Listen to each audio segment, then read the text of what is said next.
Naloko umano ng customer ang isang lola sa Cagayan de Oro City matapos palitan ng pekeng pera ang kita ng kanyang tindahan. Sa Bacolod City naman, tiniketa ng isang retiradong pulis matapos mag-counterflow sa isang flyover. Ang mainit na balita hatid ni Kim Salinas ng GMA Regional TV. Viral ang video na ito ng pag-counterflow ng kotse sa isang flyover sa Bacolod City. Ayon sa Bacolod Traffic Authority Office, natukoy ang driver ng kotse na isang retired police at hindi taga Bacolod. Papunta raw ng EB Magalona ang driver na mangyari ang insidente. Ang hambalya is nga he's diabetic. At that time, he needed to go to the bathroom and feeling niya nga hindi na siya kalabot. So, amo to nga ginhimo ito. So, wala man siya nag-deny. Tinikita ng driver dahil sa paglabag sa traffic signs at reckless driving. Tinutukoy naman ng mga otoridad ang driver ng SUV na nag-counterflow rin sa harap ng kotse. Or nag-cross siya sa double solid line the last minute na. And then nautod ang video.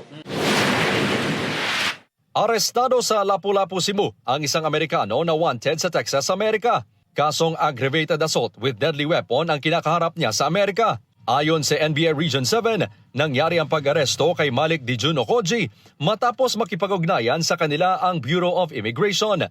May pending ring arrest warrant ang suspect sa kasong robbery sa Dumaguete City. Undocumented alien din daw si Okoji.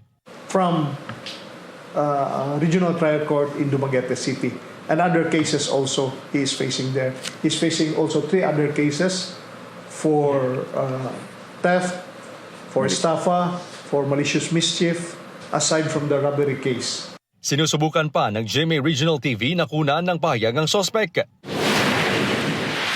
Emosyonal ang isang lola sa Cagayan de Oro City matapos umanong maloko ng isa niyang customer sa tindahan. Ayon kay Juanita Centro, isang lalaki ang nagbayad ng 1,000 pesos para sa biniling sigarilyo. Para suklian, kinuha ng biktima ang kita ng tindahan na nasa cellophane. Nakita raw ng sospek ang cellophane.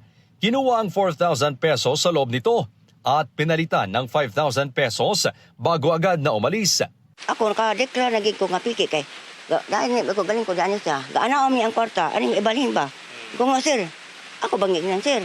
Unsa ni man akong kwarta? Ano ngin-anak man ka, gianak man mo. Kaya nakita na ko na ako ang gibalhin niya. Kinumpirma din ng Lumia Police Station na peking 5,000 pesos nga ang perang iniwan ng sospek. Actually karon sir, through sa thorough investigation na to ug thorough follow-up na to, ato ang mga bystanders naday kuan day kanang piminti day tug-ad to ang katong suspect. Kim Salinas ng GMA Regional TV nagbabalita para sa GMA Integrated News.